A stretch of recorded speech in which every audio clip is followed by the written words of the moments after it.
This is the sound of your ride home with Dad after he caught you vaping.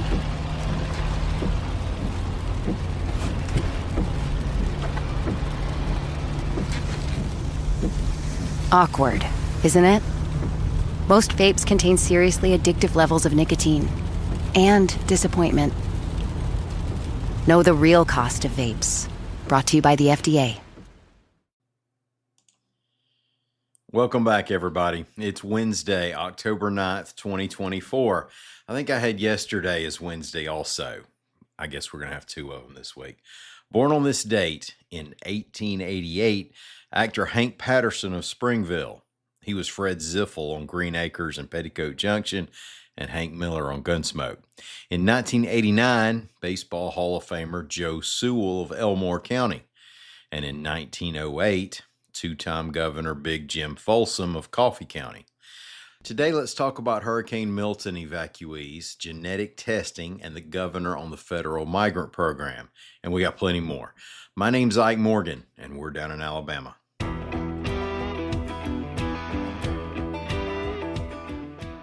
Alabama state parks have been accepting reservations from Hurricane Milton evacuees, reports AL.com's Patrick Darrington.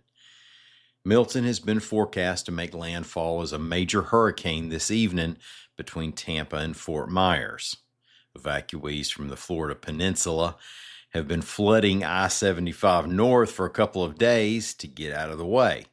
The Alabama State Parks Division has invited them to go to alapark.com to look for openings at any of the 21 parks.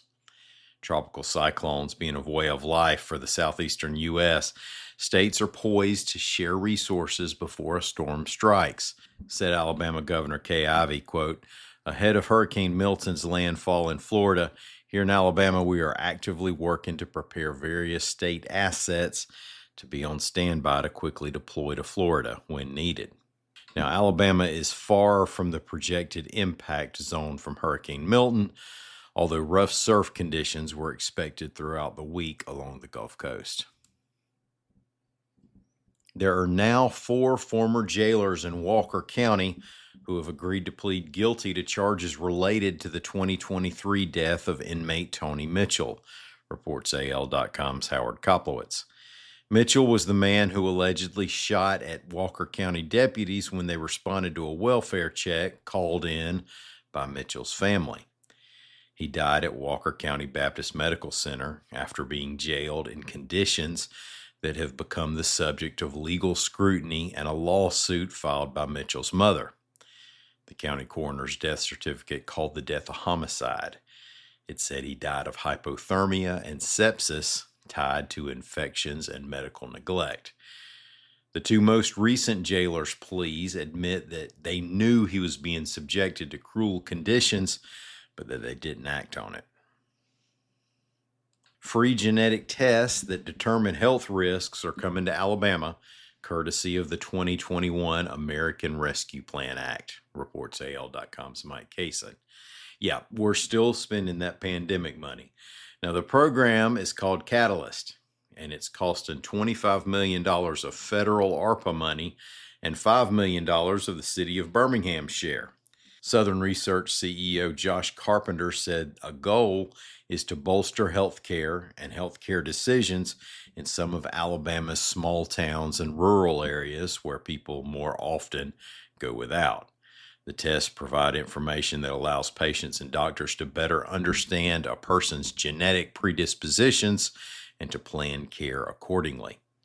Organizers plan to hold kickoff events in Selma, Tuskegee, Demopolis, Jasper, Florence, Dothan, and Mobile. Alabama Governor Kay Ivey is part of a group of 25 governors, all Republicans, who released a letter critical of the Biden administration's Cuba, Haiti, Nicaragua, and Venezuela parole program. Now, that's the federal program that's led to the influx of Haitian migrants in various cities and towns across the country. It allows nationals from the 4 countries mentioned in its name to stay in the U.S. legally for 2 years if they have a financial sponsor.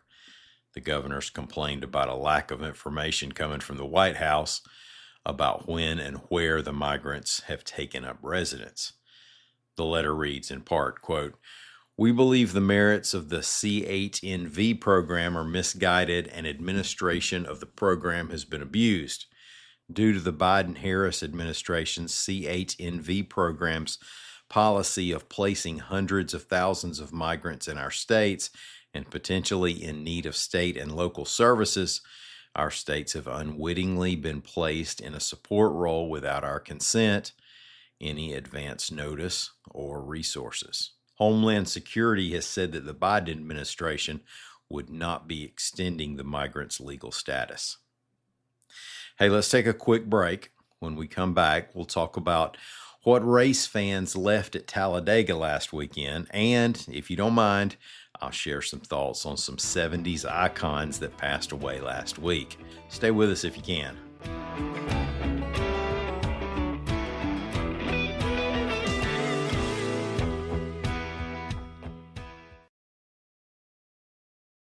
This is an ad for BetterHelp. Welcome to the world. Please read your personal owner's manual thoroughly. In it, you'll find simple instructions for how to interact with your fellow human beings and how to find happiness and peace of mind. Thank you, and have a nice life. Unfortunately, life doesn't come with an owner's manual. That's why there's BetterHelp Online Therapy. Connect with a credentialed therapist by phone, video, or online chat. Visit BetterHelp.com to learn more. That's BetterHelp.com. Ryan Reynolds here for, I guess, my 100th Mint commercial. No, don't. I mean, honestly, when I started this, I thought I only have to do like 4 of these. I mean, it's unlimited premium wireless for $15 a month. How are there still people paying 2 or 3 times that much? I'm sorry, I shouldn't be victim blaming here. Give it a try at mintmobile.com/save. Whenever you're ready. $45 upfront payment equivalent to $15 per month. New customers on first 3-month plan only. Taxes and fees extra. Speed slower above 40 gigabytes. See details.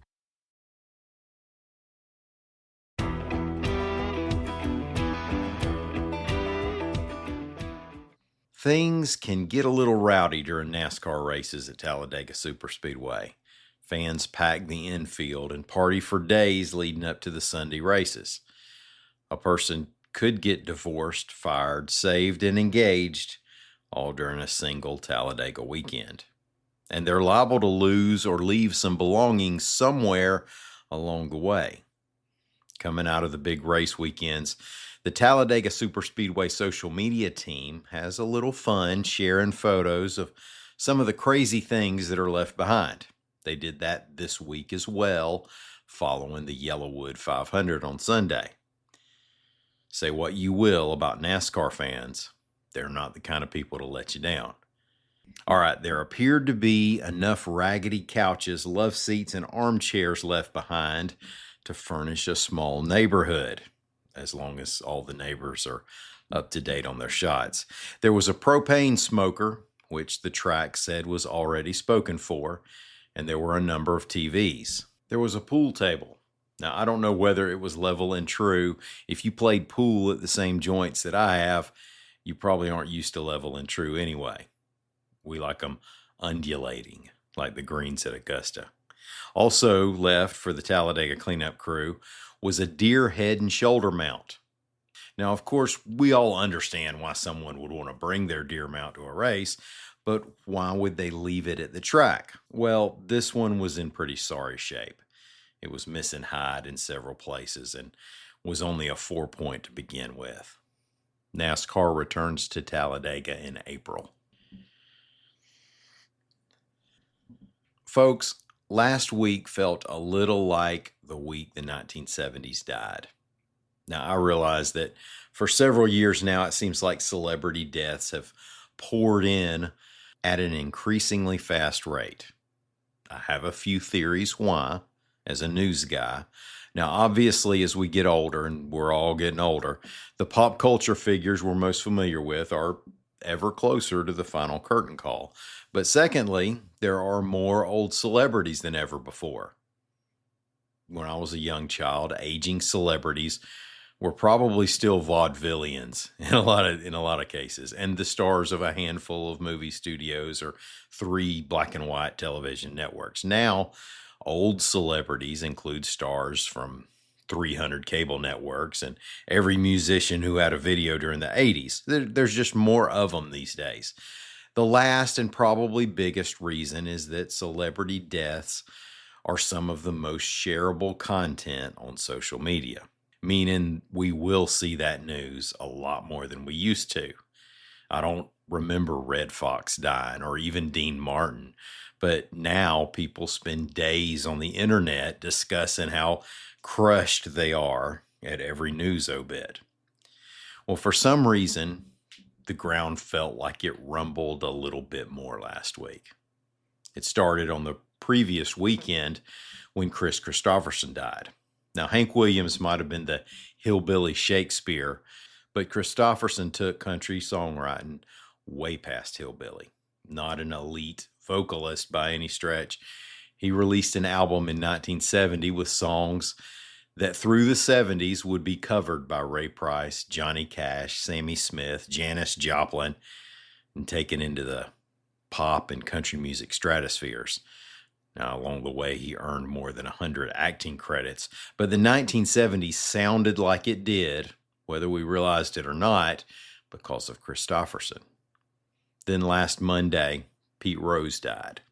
A lifetime ban from baseball has probably cost Rose a lot of fame and familiarity with younger generations. But Rose in the 70s was Joe Montana or Magic Johnson in the 80s. His name and playing style were immediately familiar with almost every American, not just those who read Sports Illustrated. Even something that seems universal, the head-first slide, ubiquitous in 2024, was called the Pete Rose slide in the 1970s. It was the last decade that baseball was actually, arguably, America's pastime, and Rose was its most famous face. News of the actor John Amos's August death also broke last week. Now, he's not as big of a name as the other two, but kids of the 70s immediately did a double take at the news. In a sense, they had already mourned him once when his character was killed off of the 1970s series Good Times. Amos wasn't crazy about the direction of that show. He didn't like that social commentary took a back seat to the sillier, stereotypical comedy of Jimmy Walker's character. But Amos, as family patriarch James Evans, was not lost. He was poor but proud, moral but salty enough to hustle pool. He had a loving relationship with his kids, but they knew where he kept the belt. See where I'm going? Quintessential 1970s American dad. So 70s music, 70s sports, and 70s TV, to me, all took a hit last week. And that came on the heels of the passing of James Earl Jones, who voiced the antagonist of the biggest movie of the 70s, Star Wars. It's like we said goodbye to a big part of what I consider America's first modern decade, with its integrated classrooms, home air conditioning systems, and color television. We still have vestiges, however. And I'm not just talking about bell bottoms, crop tops, or inflation. The last president of the 1970s, Jimmy Carter, turned 100 years old last week. I guess we need to build houses and plant peanuts, folks. Thanks for taking the time to listen to us. We're going to come back here and do it again tomorrow. Until then, come by anytime you want to and see what we're up to on the internet at al.com.